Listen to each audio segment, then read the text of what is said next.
So today our topic is radioactivity. So let us put the heading radioactivity. Put the heading radioactivity.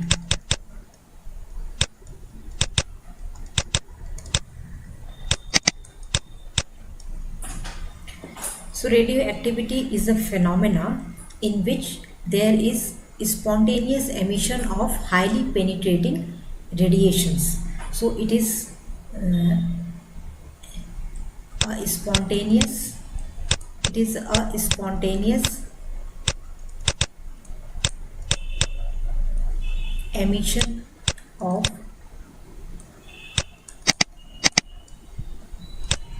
highly penetrating highly penetrating radiation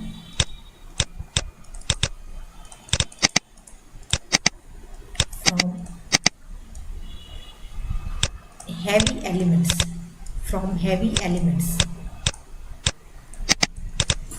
so such phenomena is known as radioactivity, and the elements which shows radioactivity, they are known as radioactive elements, and the rays which are emitted spontaneously, these rays are known as radioactive rays. So these rays are basically of three varieties: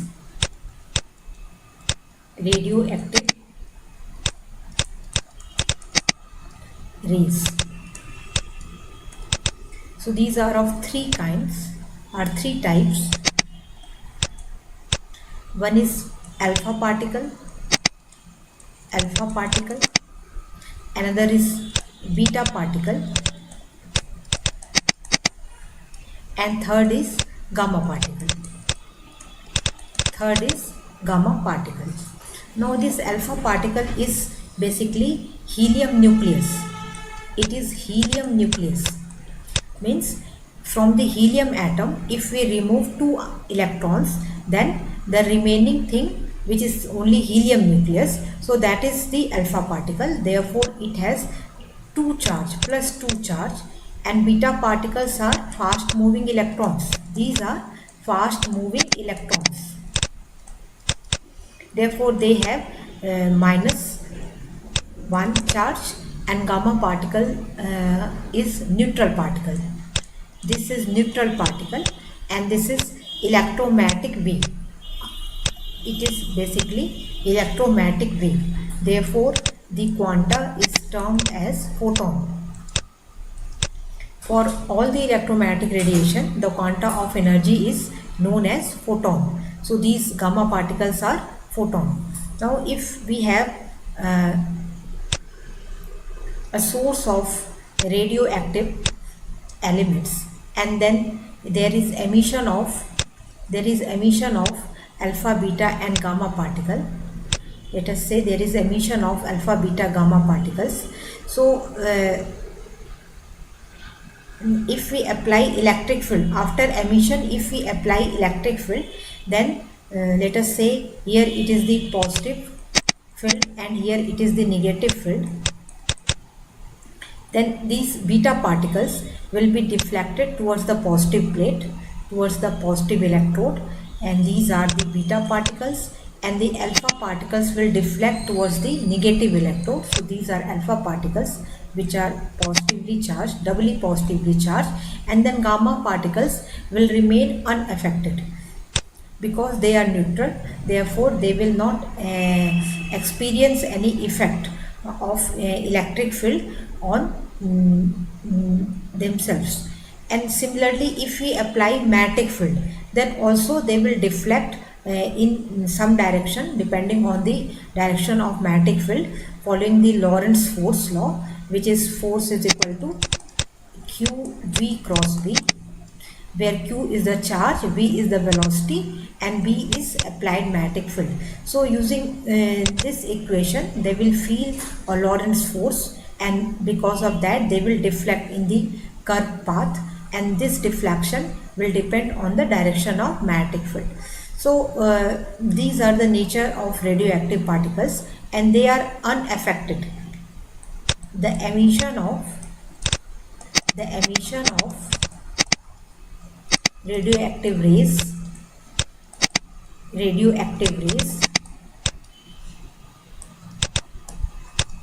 are unaffected by physical condition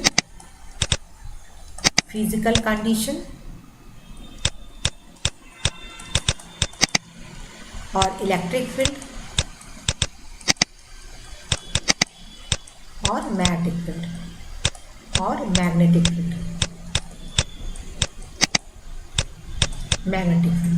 means before emission, if we change certain physical condition like the pressure and temperature, then these pressure and temperature will not affect the spontaneous emission of radioactive rays. But after emission, when they come in the atmosphere, then if we apply electric field or magnetic field, then they will deflect accordingly. But before emission, the application of change in physical condition or electric field or magnetic field will not affect their spontaneous emission. So this was discovered by the scientist Henry Becquerel.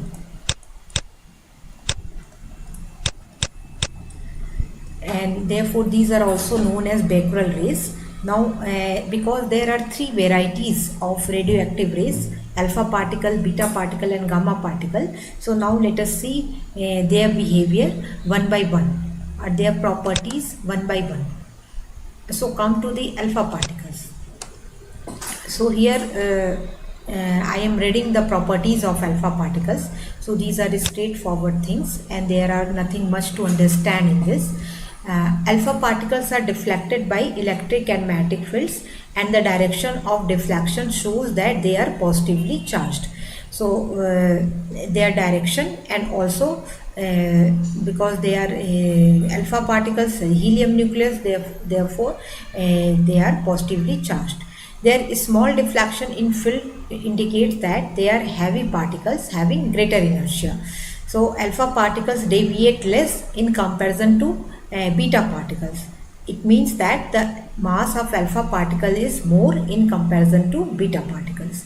The value of E and E by m of alpha particles as determined by Rutherford shows that the charge on alpha particles is twice that of a hydrogen ion and their mass is 4 times that of hydrogen. Thus an alpha particle is the nucleus of helium atom with mass number 4 and atomic number 2. So this we have already discussed, that if we remove 2 electrons from the helium atom, then we will get the helium nucleus, and that is the alpha particle. Velocities of alpha particles vary from 1.5 to into 10 power 7 meter per second to 2.2 into 10 power 7 meter per second, but the velocity of all alpha particles emitted by the same element is the same, although it differs from element to element. Means if one element is chosen and there is emission of alpha particles from one element, then the velocity will be something, and if we choose another element, then the velocity may differ. They ionize the gas through which they pass. Their ionizing power is 100 times greater than that of beta particles and 10,000 times greater than that of gamma rays. So ionizing capacity of alpha particle is largest among alpha, beta and gamma. They affect the photographic plate feebly. They are scattered by nuclei of heavy elements like gold. Alpha particles have very small penetrating capacity, 1 by 100 that of beta rays and 1 by 10,000 that of gamma rays. They are stopped even by 1 millimeter thick aluminium sheet. So the ionizing capacity of alpha particle is large, but the penetrating capacity is less because they have less velocity in comparison to beta and gamma particles. The range means the distance traveled in air of alpha particles varies with the radioactive substance. The initial velocity, the range is proportional to the cube of velocity and the nature and pressure of the medium. It varies from 2.7 cm for particles from uranium to 8.6 cm for particles from thorium. So range means the largest distance through which it can go into the air. So if the alpha particle is emitted from the uranium, then it can go up to 2.7 centimeter, while if it is emitted through thorium, then it can go up to 8.6 centimeter. So these are a few properties of alpha particles. Now go to the beta particles. Now beta particles are deflected by electric and magnetic field, and their direction of deflection shows that they are negatively charged. Measurements of E and E by M of beta particles reveal that beta particles are fast moving electrons. So because the beta particles are produced when one neutron is decayed into proton and electron.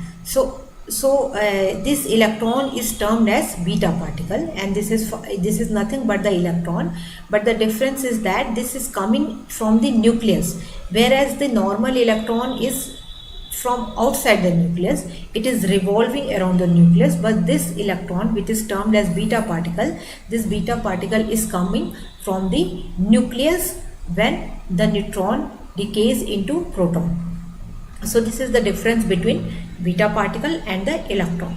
So beta particles are fast moving electrons, and the velocities of beta particles emitted from various substances range from 0.3 C to 0.99 C, where C is the speed of light, which is 3 into 10 power 8 meter per second. So we see that the velocity of beta particle is larger than that of alpha particles.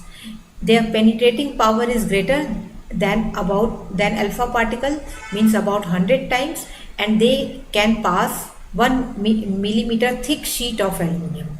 Their ionizing power is low, 1 by 100 the ionizing power of alpha particles, and hence their range is large.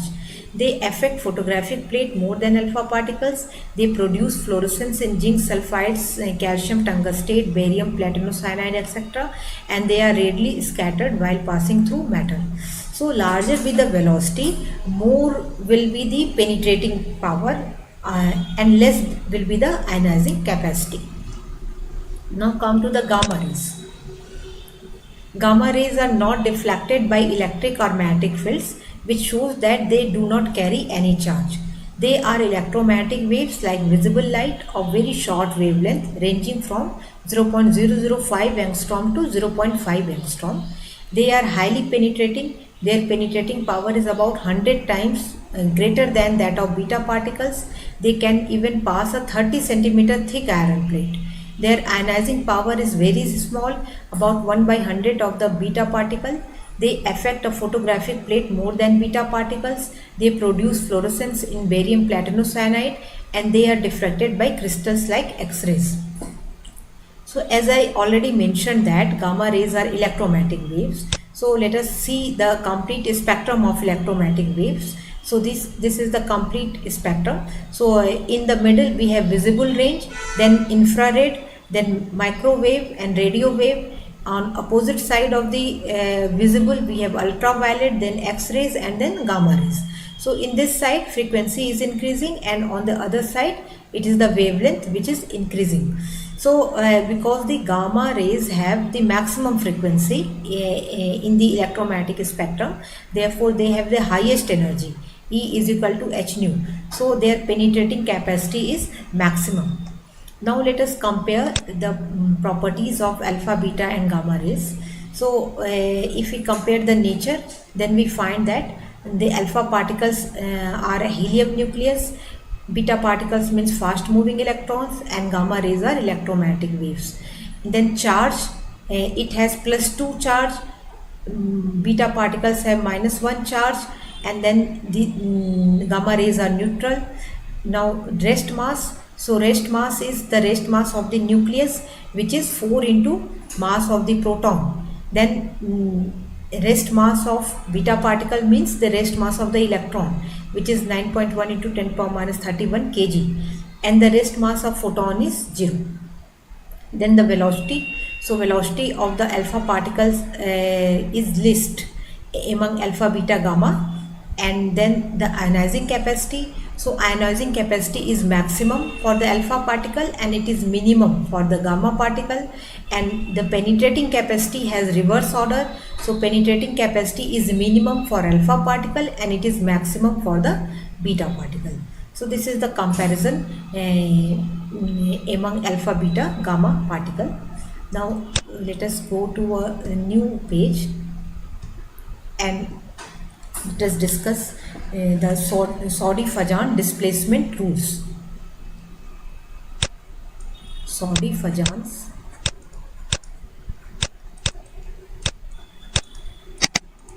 displacement laws.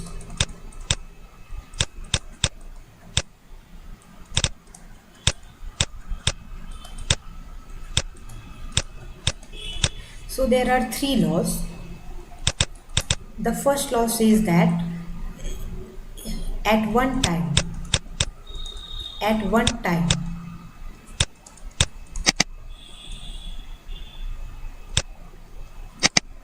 only one type of particle,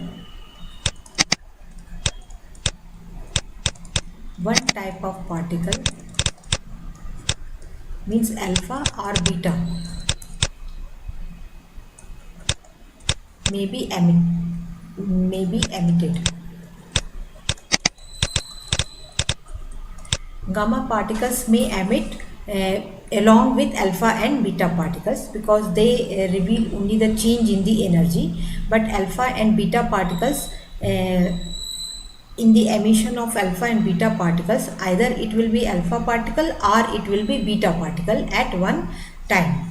Then in the same rule, at one time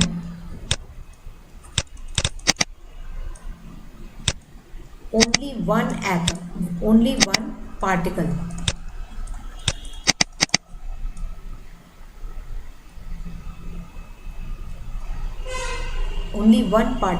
emits. Means either it is alpha or beta. If it is alpha particle, then only one alpha particle will be emitted, and if it is beta particle, then only one beta particle will be emitted. So this is the first rule. And then second rule is that due to alpha emission,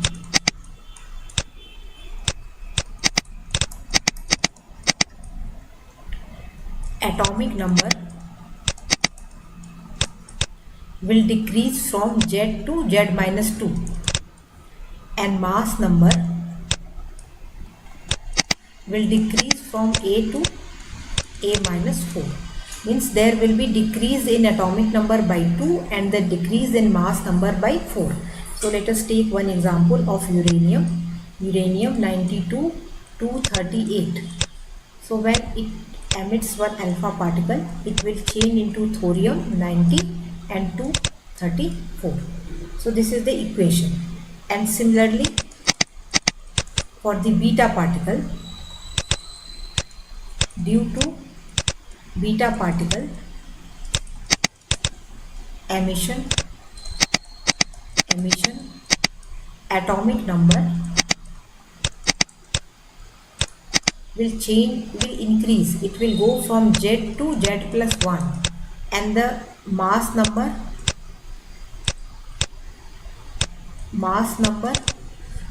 will have no change. Means A will remain A. So there is no change in the mass number. So it will create isobars, but there is change in atomic number from Z to Z plus 1. So there is one example, and that example is of thorium. When there is decay of thorium by emitting beta particle, then it will emit Pa234, but the atomic number will increase 90 to 91. So this is for the beta particle. These rules are known as Soddy-Fajan displacement laws. Now come to the next topic, which is the radioactive disintegration. So put the heading radioactive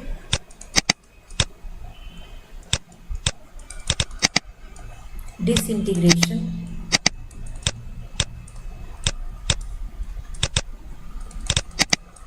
laws. The first is that uh, it is characteristic of material of material.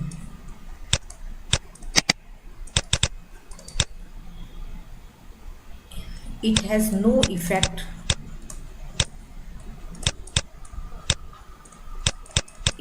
of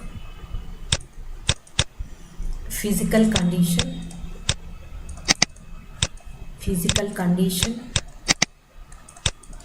electric field,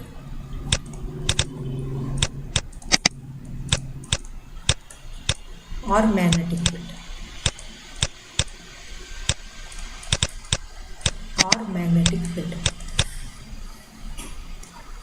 or any chemical process, or any chemical process.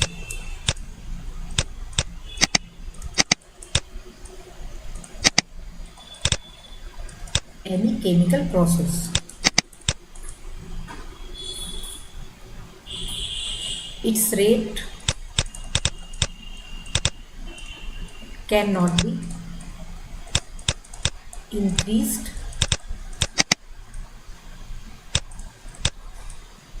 or decreased.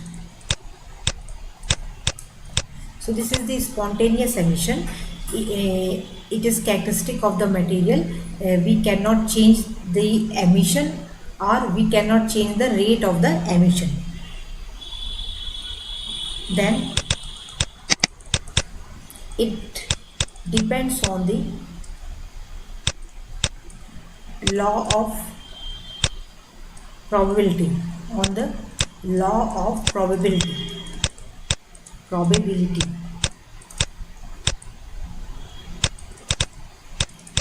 It means that which atom is going to disintegrate. It is just a matter of chance. One cannot control that which atom is going to disintegrate. It is chosen, or it is selected by the probability rules. Then fourth is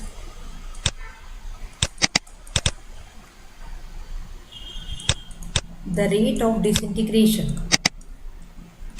The rate of disintegration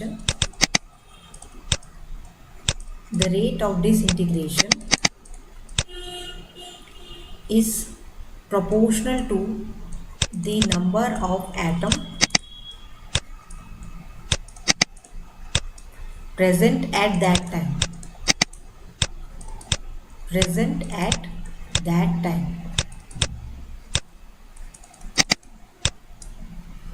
So minus dN by dt. This is proportional to n. Dn by dt is the rate of disintegration, and n be the number of atoms present at that time t, and the negative sign indicates that the number of atoms are decreasing with increasing time. So with this equation we can derive the final equation, and that final equation will be n is equal to n naught e to the power minus lambda t. So this is the radioactive disintegration equation. Now we have to derive this equation, and this we will do in the next page.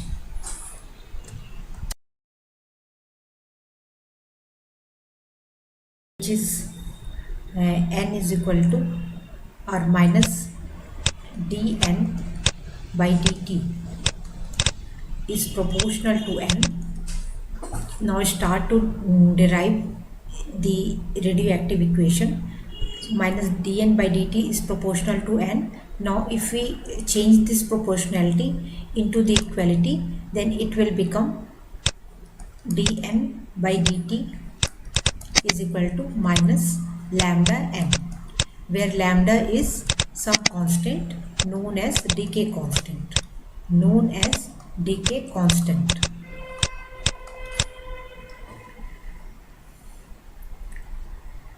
Now this equation can be written as dn upon n. is equal to minus lambda dt. Now upon integrating we will have ln n means at natural base e, this is equal to minus lambda t plus some constant c which is constant of integration. So right here upon integration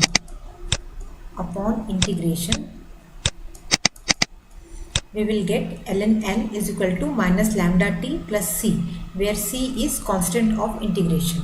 Now if we apply the initial condition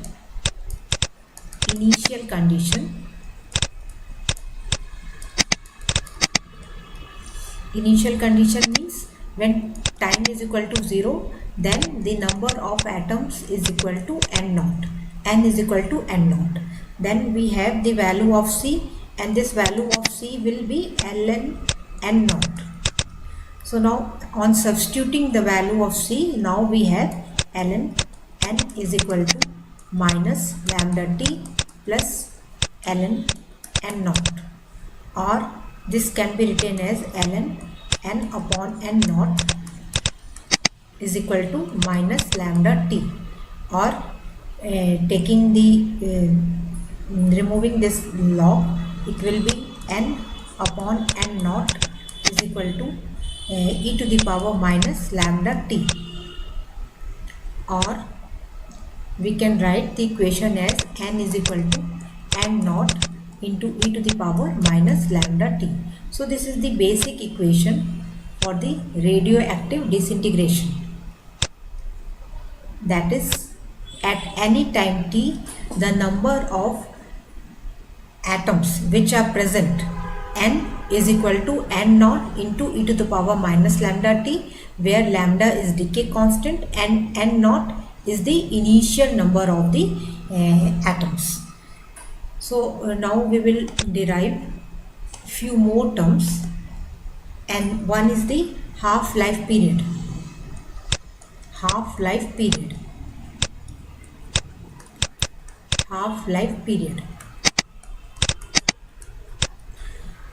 And which is denoted by t half. Let's just denote it as t half. So it is the time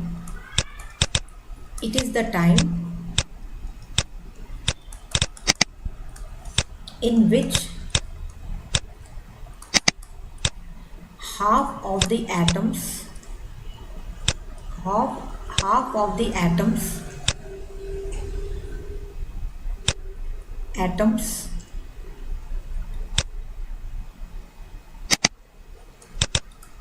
atoms will disintegrate.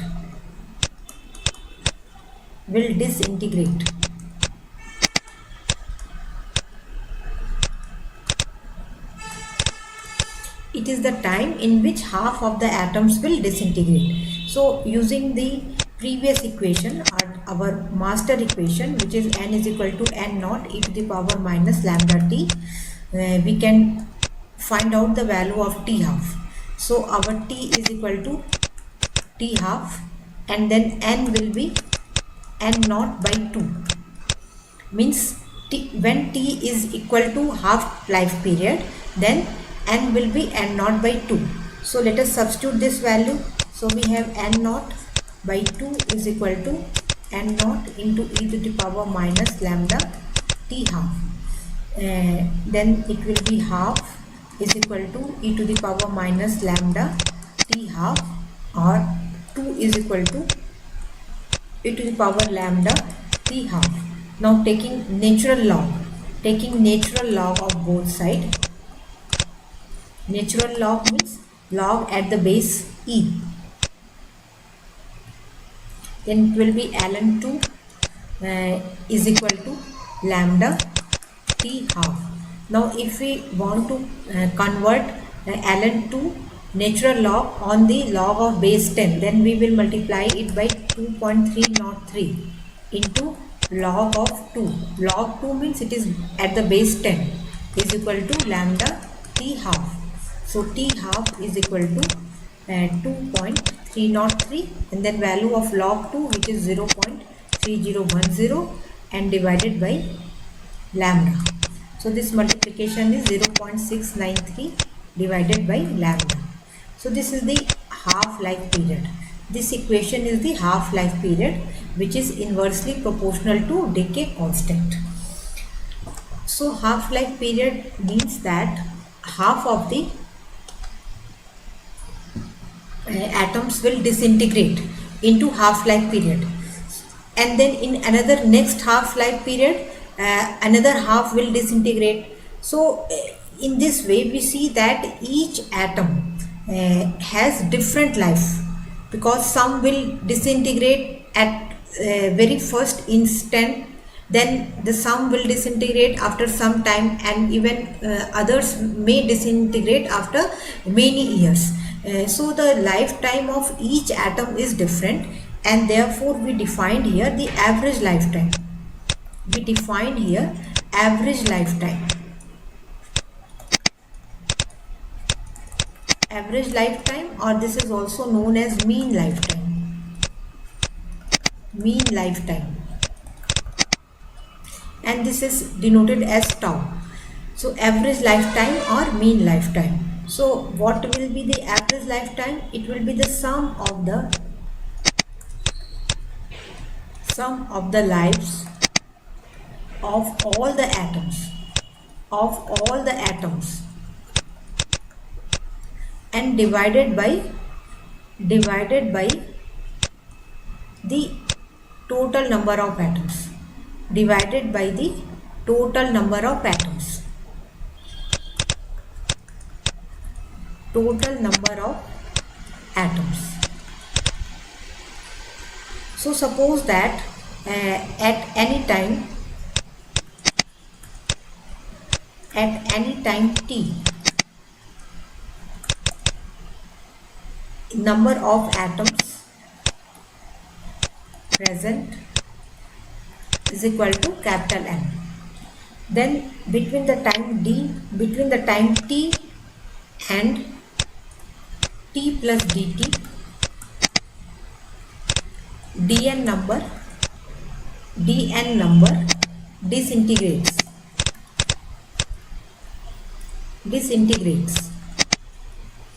So because dt is very small time interval, it means that these dn numbers of atoms will have the lifetime t. So we can say that dn number of atoms have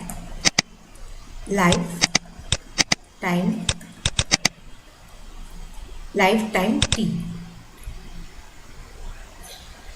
So total life of dn atoms is equal to dn into t, and average life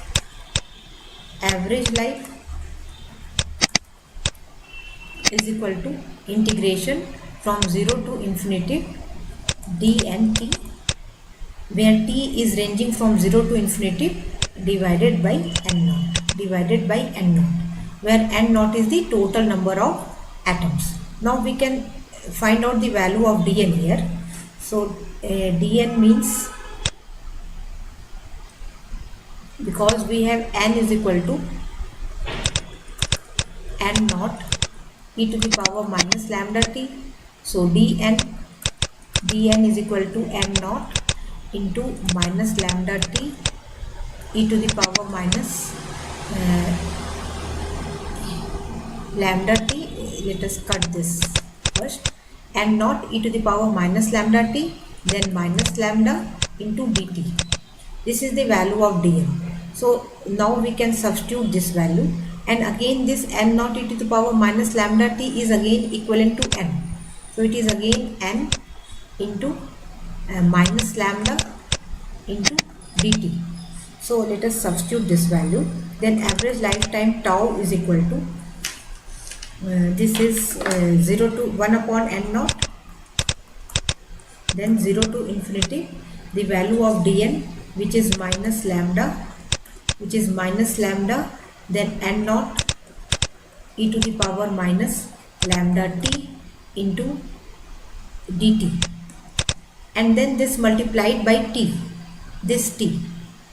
we have already 1t, this is 1t, so this multiplied by t, so this is equal to n naught cancel, and then we have lambda outside, and then 0 to infinity minus t into e to the power minus lambda t into dt.